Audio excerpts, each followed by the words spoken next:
Les triangles, propriétés plus avancées. Jusqu'à présent, nous avons vu des propriétés plutôt élémentaires des triangles, les cercles inscrits, les cercles circonscrits. Nous allons en étudier une un peu plus avancée. Elle dit que les trois médianes se coupent en un même point. Pour démontrer ce fait, prouver ce fait, nous partirons d'une propriété plus élémentaire, qui, elle, sera considérée comme une vérité géométrique de base. Ça s'appelle le résultat de la droite des milieux. Dans un triangle quelconque, ABC, si M est le milieu de AB et N est le milieu de AC, alors le segment MN est parallèle au segment BC et la longueur de MN est égale à la moitié de la longueur du segment BC. Et inversement, si on part de M et qu'on trace une parallèle, alors elle passe au point N. Donc maintenant, nous sommes prêts pour parler des médianes d'un triangle. On prend un triangle quelconque, ABC, on appelle médiane le milieu de AB, on prend le milieu de AB, un point M, et on appelle médiane issue de C, la droite CM, c'est la médiane issue de C. De la même manière, on prend le point N au milieu de AC, cette ligne-ci, BN, s'appelle la médiane issue de B. Et on va s'intéresser aussi à la médiane issue de A, et on va voir qu'elle passe forcément par ce point-ci.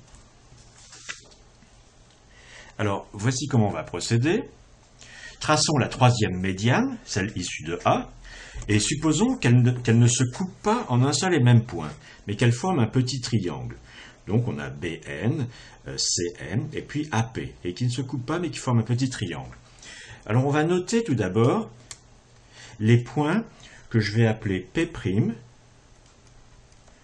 N' et puis M', c'est-à-dire l'endroit où cette droite-ci coupe MN, l'endroit où cette droite-là coupe BN, etc.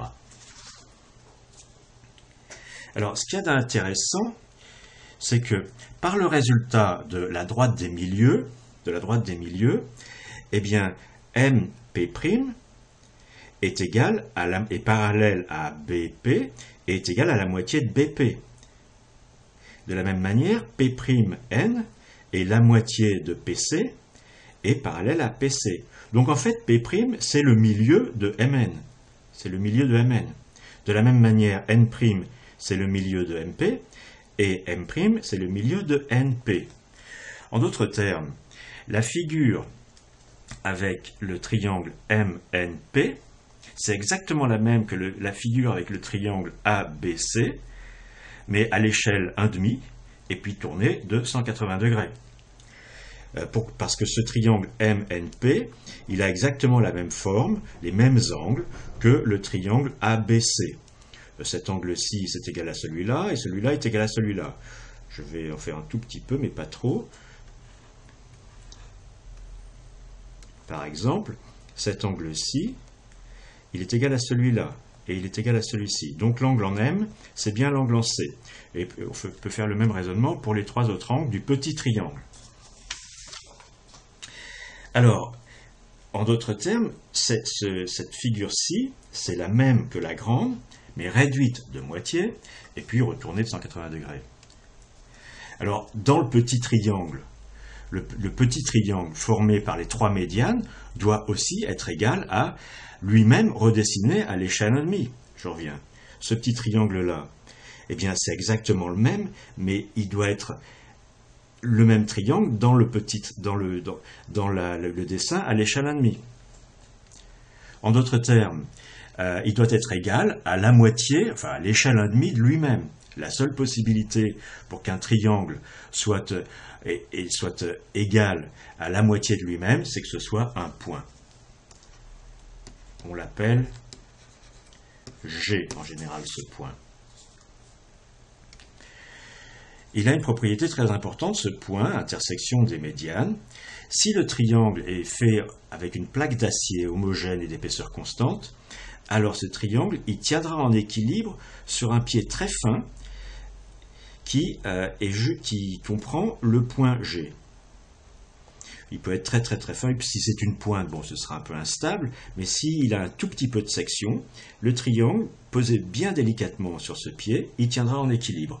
C'est ce que l'on appelle le centre de gravité du triangle. Centre de gravité, parce que la gravité, c'est ce qui attire le triangle vers la Terre, et si on soutient ce triangle juste à son centre de gravité, eh bien, en fait, on le fait tenir. Alors que si le pied, il était par ici, le triangle, il se casserait la figure par terre. Maintenant, parlons un petit peu des hauteurs d'un triangle. Un triangle quelconque. La hauteur issue de A, c'est un segment AI qui est tout simplement perpendiculaire à BC. Je l'ai noté comme ceci, ça veut dire perpendiculaire. De la même manière, la hauteur issue de C, c'est un segment qui va jusqu'à J, tel que CJ est perpendiculaire à AB. CJ perpendiculaire à AB. Alors, on démontre, et on ne va pas le faire aujourd'hui, que BH est un segment qui, continuez jusque-là, est perpendiculaire à AC. En d'autres termes, les trois hauteurs se coupent en un seul point qu'on appelle H.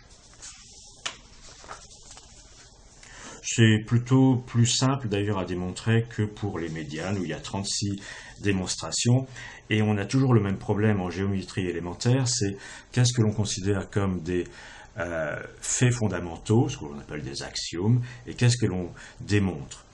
Et c'est pas une chose que je souhaite étudier en classe de 5e. Alors on va terminer par une propriété nettement plus difficile que toutes celles qu'on vient de voir jusqu'à présent. Dans un triangle quelconque, soit P l'intersection des médiatrices, c'est-à-dire le centre du cercle circonscrit, on l'a étudié la leçon précédente, soit G l'intersection des médianes, c'est-à-dire le centre de gravité, on vient juste de l'étudier, et soit H l'intersection des hauteurs, que je viens juste de décrire, eh bien les trois points P, G et H sont toujours alignés. J'ai pris cette figure dans le site http://www.academiedepoitiers.fr maths, prof, logique, géolabo, index.htm. C'est une très jolie figure que j'ai juste un tout petit peu arrangée à ma sauce. Donc le point P ici, c'est l'intersection des médiatrices en rose, donc il est là. Le point G, c'est l'intersection des médianes en bleu, donc il est ici. Et le point H, c'est l'intersection des hauteurs en vert foncé, il est là. Et ces trois points sont toujours alignés. Et cette droite a été étudiée au XVIIIe siècle, en particulier par un mathématicien suisse qui s'appelait Euler. L'un des plus grands mathématiciens qui existaient et l'un des plus grands en particulier du XVIIIe siècle.